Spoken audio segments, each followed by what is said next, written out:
네, 안녕하세요. 한국사회잡이 큰별쌤 최태성입니다. 자, 오늘은요, 제가 이 건설 근로자들을 위한 고용노동부 공공기관인 건설근로자공제의 역할과 퇴직공제제도에 대해서 여러분과 이야기를 나눠볼까 합니다. 자, 우선 일반적으로 이 근로자들은요, 근로기준법과 근로자 퇴직급여보장법에 따라 이 다니던 회사를 그만둘 때 퇴직금을 받습니다. 저도 퇴사할 때 받았습니다. 그 퇴직금을 받기 어려운 환경에 계신 분들 계십니다. 바로 일용 임시직 건설 근로자분들인데요. 건설업 특성상 여러 현장을 옮겨 다녀야 하니까 이 근로계약이 장기간 유지되기 어렵고 따라서 이 퇴직금도 받기 어렵습니다. 바로 이런 분들을 위해서 건설근로자공제외 퇴직공제제도가 있는 겁니다. 이 퇴직공제제도는요, 이런 분들의 퇴직 시 노후생활 안정자금을 마련해드리기 위한 제도입니다. 이 퇴직공제제도가 어떻게 도입이 됐고 어떤 역할을 하고 있으며 퇴직공제제도로 인해 달라진 모습들은 무엇인지 한번 본격적으로 살펴보도록 하겠습니다.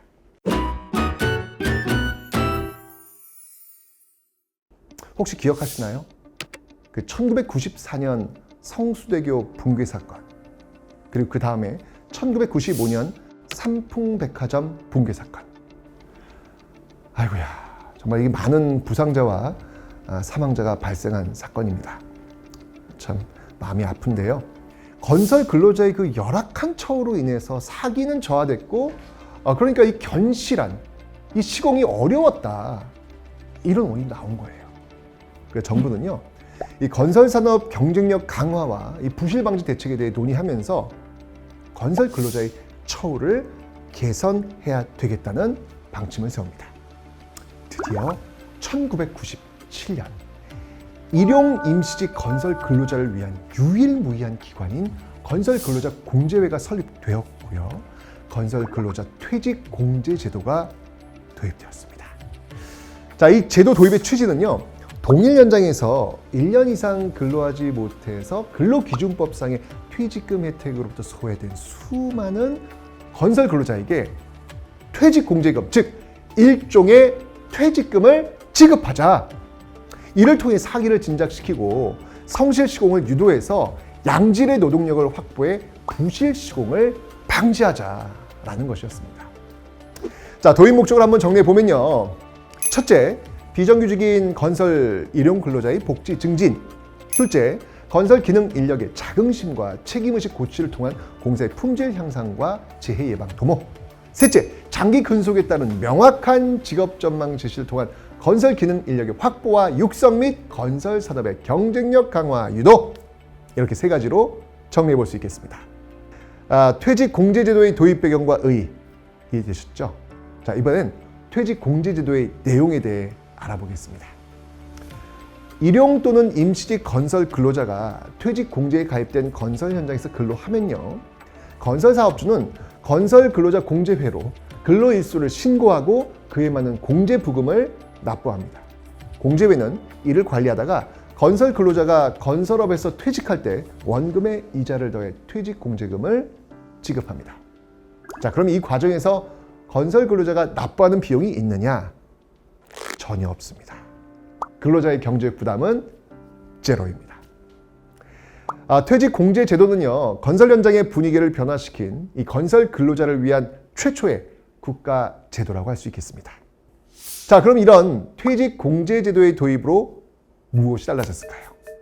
초기에 가장 눈에 띄는 점은요, 건설 근로자들이 건설 근로자 복지 수첩을 소중하게 간직하고 다니는 모습이었습니다.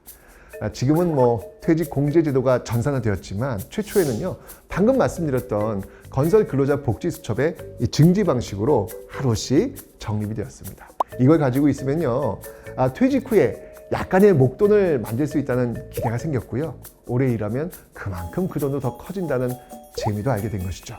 근로 의욕이 높아졌다고 할 수 있겠습니다. 또 있습니다. 이 수첩을 통해서 근로자로서의 그 신분과 근로 경력 입증할 수 있잖아요. 그러니까 임금 체불이나 산재가 발생했을 때 이 불이익을 당하지 않도록 막아주는 역할을 할 수 있게 된 겁니다.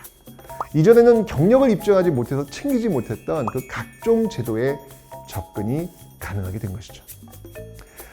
퇴직 공제 제도가 있기 전 일용직 건설 근로자들은요, 안타깝게도 자신이 누구인지 인정받기 굉장히 어려웠습니다.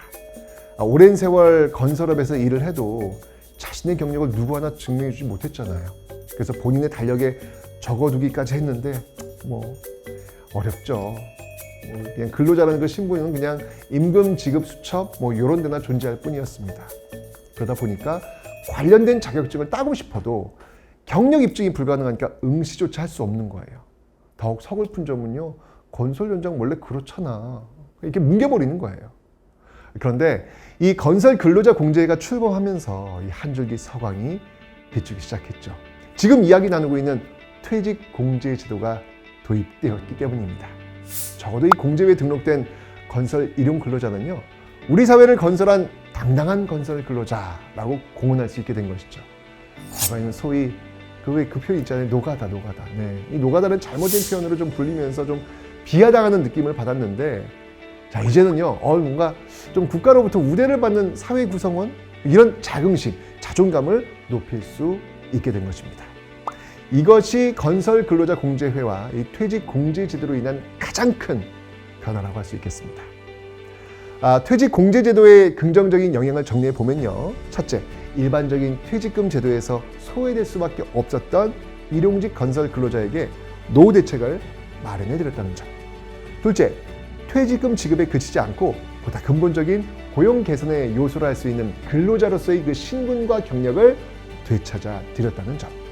셋째, 긍정적인 직업 전망을 제시해 이 건설 산업의 경쟁력을 강화했다는 점. 이렇게 볼 수 있겠습니다. 자, 그런데 시대가 변했잖아요. 우리나라가 어떤 나라입니까? IT 강국 아니겠습니까? 이 건설 근로자 공제의 역할과 퇴직 공제 제도 역시 이런 시대의 흐름에 맞게 변화하고 있습니다. 우선 건설 근로자 복지 수첩, 그 수첩에 이렇게 다 기록하고 중지 붙이고 요게 이제 개선돼 가지고 EDI, 좀 있어 보이지 않습니까? EDI를 도입했습니다.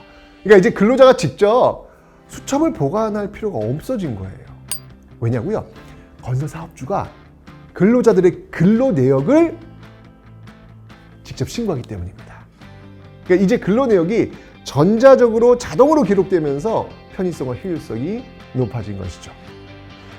그리고 이제 과거에는 보시는 바와 같이 퇴직 공제 제도가 적용되는 공사 현장이 상대적으로 적었거든요. 근데 이제는요, 공공공사는 1억 이상, 공공공사 1억 이상 안 하는 데가 어디 있겠어요. 그죠?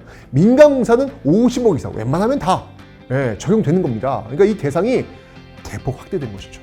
자, 그럼 여기서 이제 의문이 좀 생기실 겁니다. 그래? 건설 사업주가 근로자들의 근로 내역을 신고한다고? 그러면 그 과정에서 누락시킬 수도 있는 거 아니야? 네, 실수가 고의는 이러면 안 되겠죠. 네. 어쨌건 이런 일이 벌어질 수도 있잖아요. 그래서 2020년 11월 27일 건설 근로자 전자카드제가 시행됩니다. 전자카드제가 적용되는 일정 규모 이상의 현장에서는요, 건설 근로자 본인이 출퇴근할 때 전자카드를 딱 태그해서 근로 내역을 기록하는 제도입니다. 이거 깔끔하겠네요. 그죠? 직접 근로 내역을 기록할 수 있으니까 고용 관리는 더욱 투명해지고 근로 여건도 훨씬 개선될 것이라는 기대 가질 수 있겠습니다. 여기서 끝이 아닙니다. 공제에는요, 건설업 취업을 희망하는 사람들에게 이 무료로 일자리를 제공하고 있고요, 직업 훈련도 제공합니다. 고용 관리와 직업 능력의 개발까지 지원하고 있는 것이죠. 근데 이제 이렇게 공제회 이렇게 내용 듣다 보면은 좋긴 좋네. 근데 일용 임시직 건설 근로자 복지는 없겠지라고 생각하실 거예요. 네, 그런 분 계시죠? 왜냐면 어딘가 이제 고정적으로 소속되어 있지 않으니까. 답은 NO! 네. 건설 근로자 공제회는요, 일용 임시직 건설 근로자를 위해 다양한 복지 서비스 제공하고 있습니다. 생계비 대부금이 지원됩니다. 생활 안정을 위해 공제 부금의 절반까지 무이자로 지원하고 있죠. 맞춤형 무료 건강검진 지원됩니다. 실손보험도 지원됩니다. 왜일까요? 외부 환경 노출이 많은 직업 특성이 있으니까요. 그리고 휴가 역시 지원됩니다. 워라밸 시대 아니겠습니까? 여가 생활 해야죠. 이 외에도요, 건설 근로자의 초등학교 취학 자녀 지원, 고교생 자녀의 인터넷 강의 수강권 지원, 대학생 자녀를 위한 장학금 지원, 결혼 및 출산 지원금까지. 다양하죠? 혹시 모르셨습니까? 네. 모르셨다면 이 영상 통해서 오늘 꼭 챙기시기 바랍니다. 자, 그리고요, 2021년 5월 27일부터 건설 근로자 기능 등급제가 시행되었습니다. 이건 뭐냐면요, 건설 근로자의 근로 내역과 경력, 자격 등을 환산해서 표준화된 직종별로 기능 등급을 부여해 드리는 제도입니다. 자, 그럼 좀 더 요구하고 싶은 거 생기지 않으시나요? 등급을 나눴어. 그러면 거기에 합당한 임금의 지급 기준, 요것도 있으면 깔끔하잖아요. 그렇죠? 그래서 이를 바탕으로요, 등급별 적절한 금액의 임금을 지급하기 위한 건설공사 적정 임금제 도입도 추진 중에 있습니다. 자, 이처럼 건설 근로자 공제회는요, 퇴직 공제제도뿐만 아니라 다양한 사업을 바탕으로 건설 산업의 경쟁력도 높이고 건설 현장에 활력을 불어넣고 있습니다. 자, 지금까지 건설 근로자 공제회의 설립과 퇴직 공제제도의 태동부터 건설 현장의 긍정적 변화 과정까지 알아보는 시간을 가졌는데요. 좋은 제도가요, 좋은 환경, 더 나아가 좋은 에너지를 만드는 겁니다. 앞으로도 이 건설 근로자들을 위해 더욱더 발전하는 건설 근로자 공제회가 되길 바라면서 이번 이야기 마무리 짓도록 하겠습니다. 근로자 여러분들, 오늘 제가 말씀드린 거 말고도 더 많아요. 더 많이 챙기시고요. 반드시 건강하십시오.